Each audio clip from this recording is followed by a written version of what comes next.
Welcome to FemTV. So happy to have you all join us yet again. Today, our special guest is Bhargavi Varma, co-founder, founder of The Cushy and Lux Story Media.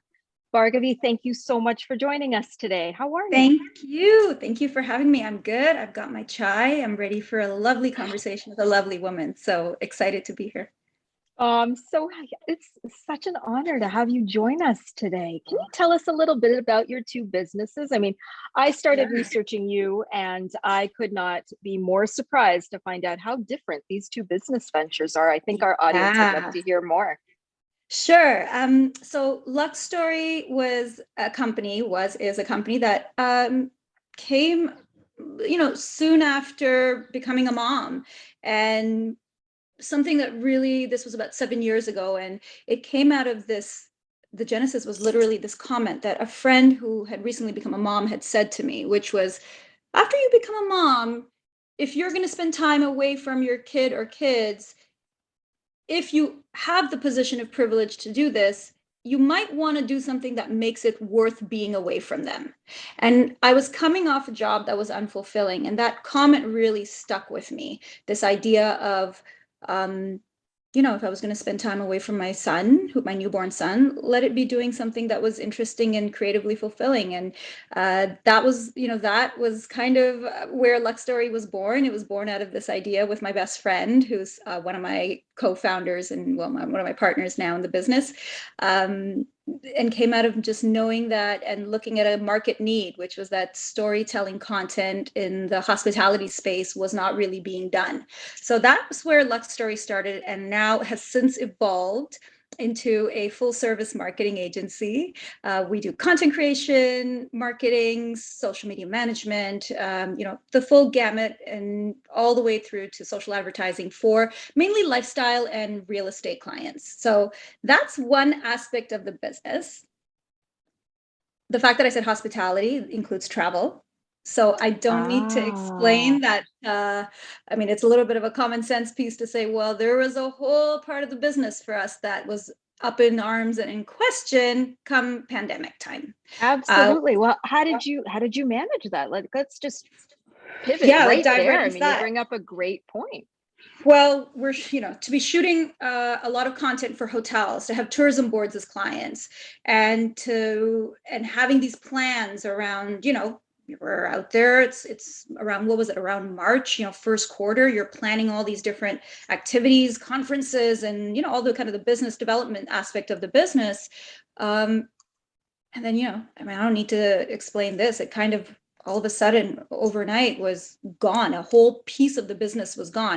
One of the things that we were fortunate, to be involved in was having expanded into other verticals and not being a hospitality only focused company. Thank God for that. But having said that, what the pandemic did for us was really put us in a position of saying, okay, well, we could sit here and say, when's travel coming back? And we'll just wait this out. And most probably like cliff dive, thinking that way. Or we've had all these ideas sitting on the shelf that we wanted to do, one of them being the Cushy. And we thought, okay, like a lot of businesses, oh, it's this idea, we'll get to it. We'll find time. The time never comes because you're just going, especially when you're a small business, your wheels are spinning at, 100 kilometers an hour. And so the space of this whole vertical's activities and business being completely halted allowed us to take a step back and say, okay, well, we've had this idea to launch a travel accessory line. We've been talking about bringing this product to market, something that I discovered when I was in Japan, and it was gifted to me. Well, when's the time? The time is now. We've been looking for the space to do this. We've been looking and also kind of going, oh, is this the right time? But what about the funding? What about this? What about that? If there ever were a time to pivot, and if there ever were a time to do something that's a little out of the wheelhouse, this is that time. And so that's really where we said, full steam ahead. Yes, the Cushy is something that feels a little different from a service-based business, but here we go, and let's launch it. And it was a decision that we just made the decision and started moving on it. So that's where the Cushy was born. Tell our audience a little bit more about the cushy, because we definitely Sure. know a little bit more about your marketing business, but the Yeah. cushy, that was a bit of a surprise for me. I think that, Yeah. not knowing about the hospitality arm of your business as Yeah. well, I found that one very surprising, but also very intriguing. I kind of want to get my The, hands on some of those products. yes, it is. I'm using it right now. I literally cannot sit at my desk and not have my feet in a comfy cushy. So how it came to be, as I mentioned to you, I was gifted this product in Japan, and commonplace in Japan are products that are natural ways or innovative ways to keep yourself warm, because that's just a kind of a line of products that they have out there. Traveling a lot for whether it's production or meetings or whatnot as part of Luxstory's business. One of the things that me and my friends always complained about, you complain about to your friends about travel. Oh, my feet are always cold. Oh man, those airplane socks they give us are just never good. I don't even bother using. And then we were talking about that, and I remember this conversation. And then I had the cushy, and I said, wait a minute, this product is not really available here. And this was a few years ago, not really available here. It's not being done well. Wouldn't this be a great thing to start using on a plane? And you just basically use it like a neck pillow, but for your feet. And so that idea stuck around, and we thought, okay, well, we really want to bring this to the market. Travel accessories are a great product. Now come the pandemic, we're not really traveling.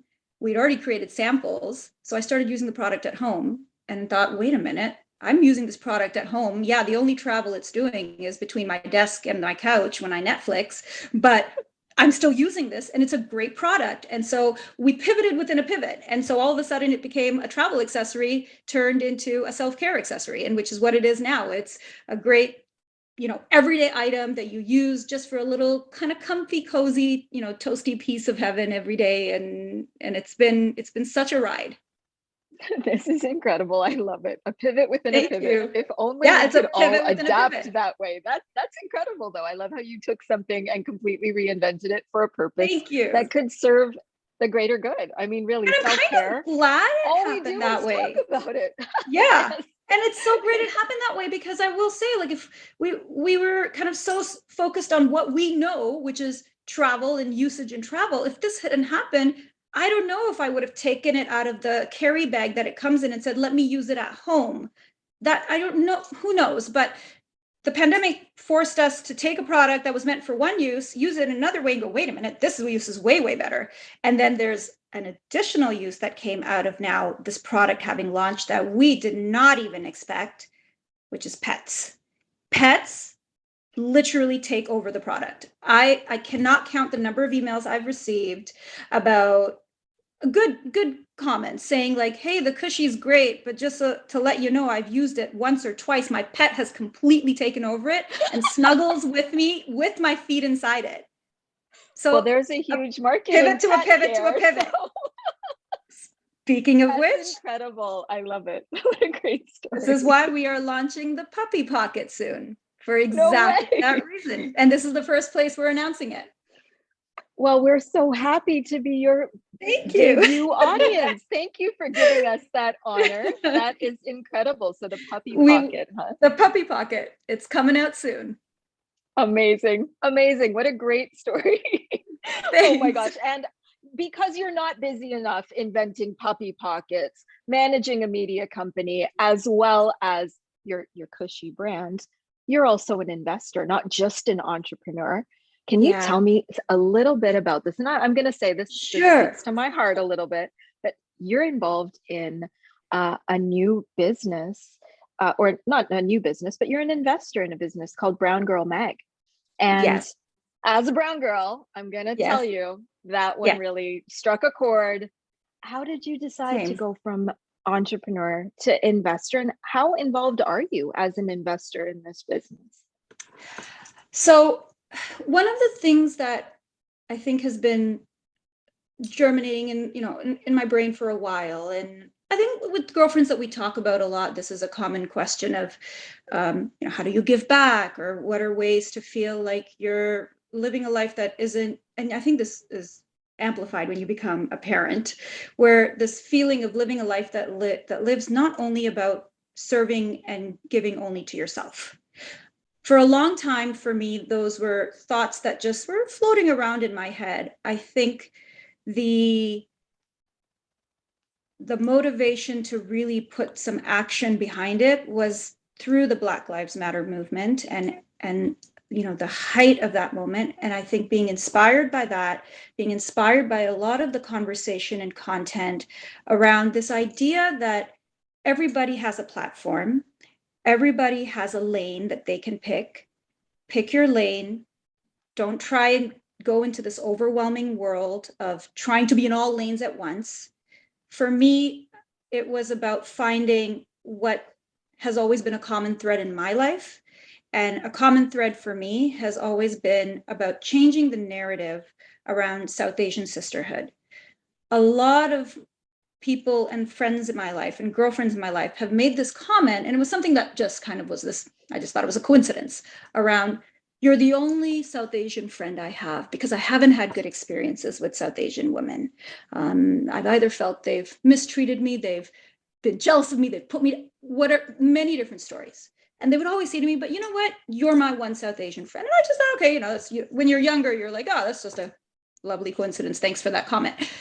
I think taking a step back, and I call this my spider chart, starting to look at what is a core thread and value and what's something I naturally gravitate to that I can say is going to be the platform for every aspect of how and basically my lane, every aspect for how I get involved. Being a champion for other South Asian women was something that I landed on. Once I got to that place, it was, well, how can I action on that? Okay, that's my lane. That's my primary lane, not my only lane. So how can I action on that? Well, one way to do that is to support businesses. As a business owner myself, I know that there's value to putting financial backing behind a business that stands for something that I believe in. And that is exactly what Brown Girl Magazine is. It's the diaspora, the digital community, whatever you want to call it, that didn't exist when I was growing up. And I wish that did. And it is a community that creates conversation that makes other South Asian women and men feel like they're inclusive, but not excluded from topics that are part of the everyday fabric of our lives. That didn't exist for me growing up. So I'm going to support that, and not just support it with a post here and a post there. That's important too, but support it where it really matters. And I want to put my money behind it. That is beautiful. That is really beautiful, to really stand behind something you believe in a way that's tangible. Yeah. It's inspiring, very inspiring. And a good business too. I mean, I want to say that too, you want to put, and it's, for me, it was my first foray into angel investing, which is a whole other piece around the conversation about women and money and our belief in having the chops and having the ability to lean into our intuition to make those kind of decisions on our own without the support of a male figure, which is a story we get told a lot, especially in our culture. So there's a whole piece of that also played into this, of leaning into my intuition on a business that I believe has legs. And it's an intuition that I'm going to rightly or wrongly, I'm sure many times as I go through this journey, lean into. But it felt really good to say that my first investment was in something that laddered back up to, a story that for me is important, and a narrative that's important to change, one person at a time, one company at a time. That's all we can do. One step. That's all we can do. It's micro impact. It's one of my favorite things to say. Well, we got to start somewhere. What a great story. Right. Now, I'm just going to continue to, sit here and sing your praises because you're not busy enough.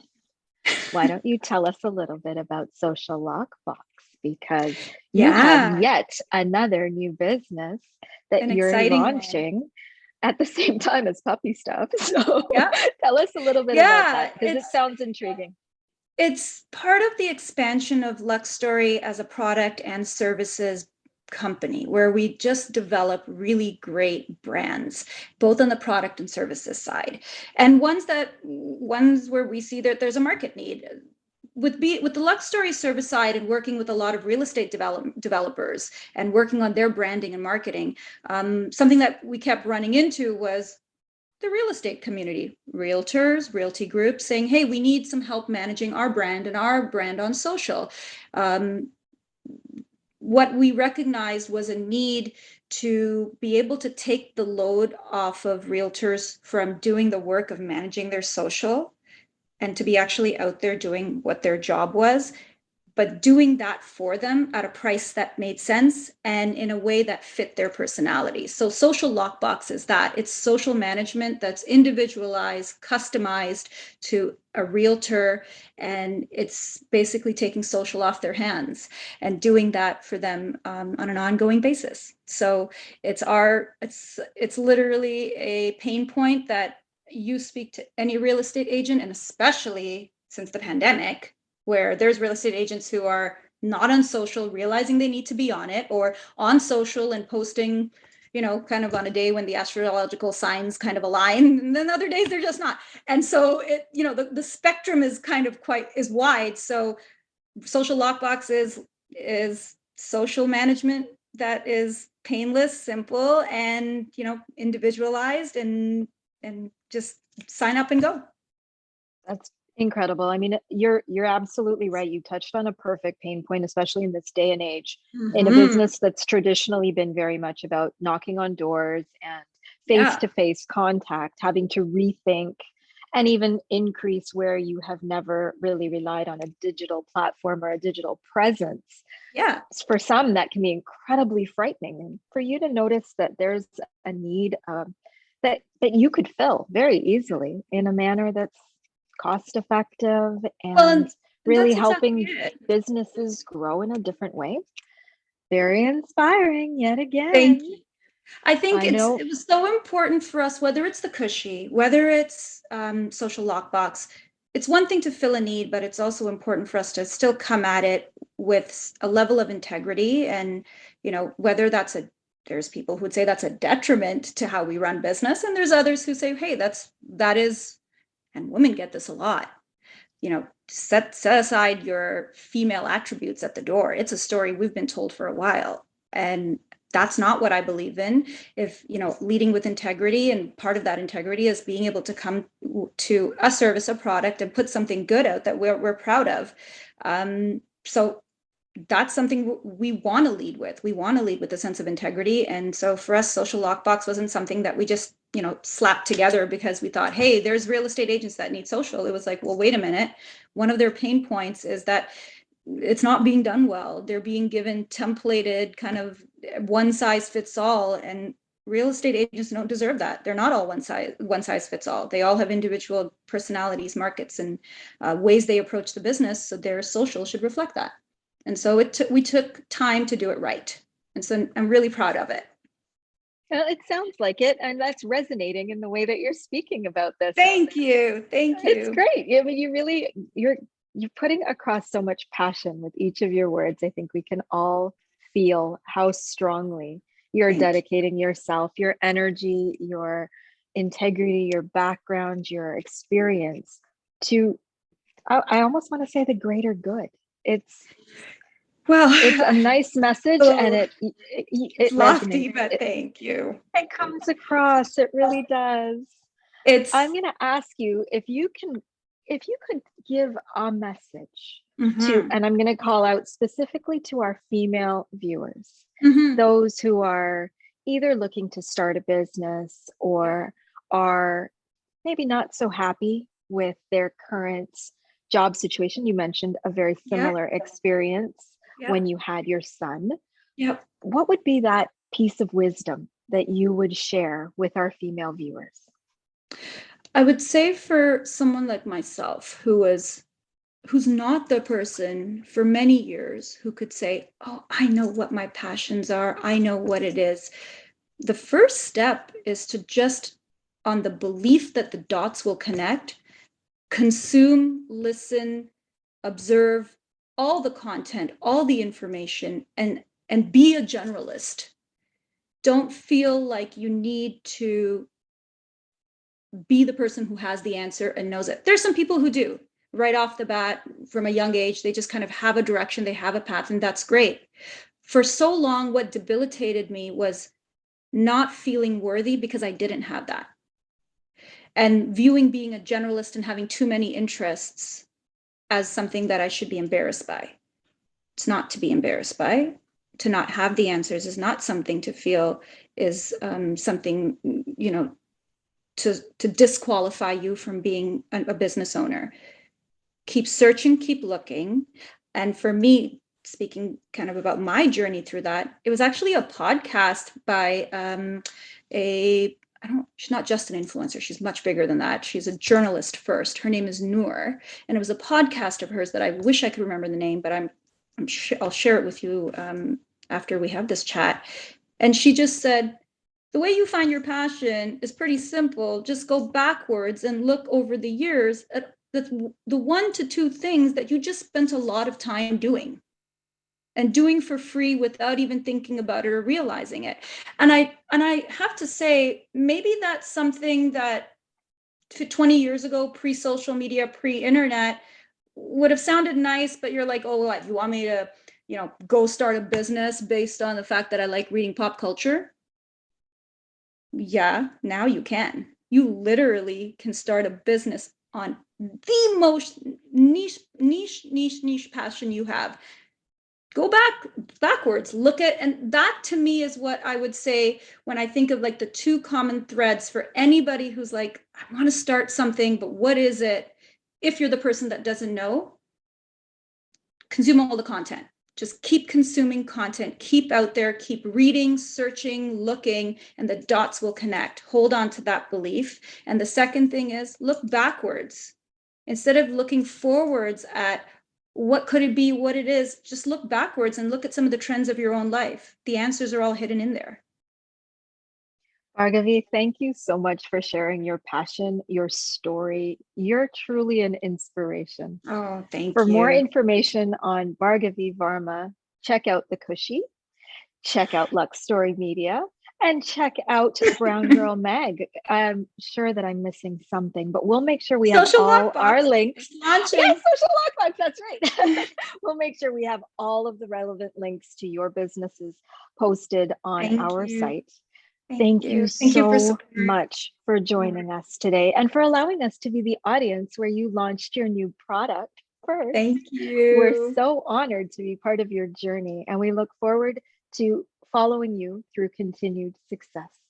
Thank you so much, and proud of what you guys are doing. Thank you for your platform.